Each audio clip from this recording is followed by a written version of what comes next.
In arrivo la seconda tornata di sospensione dal servizio di altri 30 operatori sanitari della ULSS 3 Serenissima che risultano ancora senza immunizzazione perché senza alcuna dose di vaccino dagli stessi rifiutata. Noi abbiamo già proceduto con le prime circa 30 sospensioni, stiamo lavorando su un altro gruppo di persone che non hanno i requisiti per poter essere tenuti in servizio.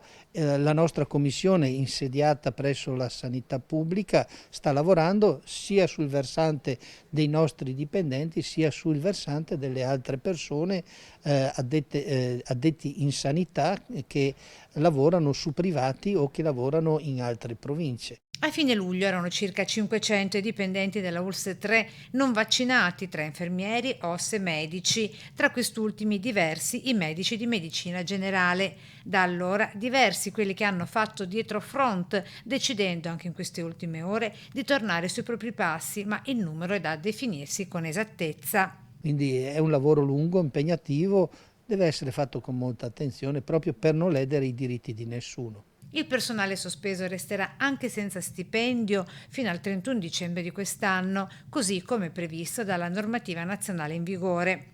Provvedimento che tuttavia decade nel momento in cui si opta per la vaccinazione obbligatoria appunto per i sanitari. Quando una persona è in possesso dei requisiti previsti per poter entrare nei servizi sanitari, la questione si risolve immediatamente. Infine la questione Green Pass, obbligatorio nelle mense. Anche da noi naturalmente, noi lo stiamo facendo rispettare, le persone accedono se hanno questi requisiti e direi che in linea di massima in sanità ci sono perché tutti dovrebbero essere vaccinati. Fa più rumore un albero che cade che una foresta che cresce, così il direttore generale Contato, citando l'aforisma di Lao Tzu, nell'illustrare come l'azienda sanitaria veneziana abbia fino ad oggi effettuato più di 771.000 vaccinazioni.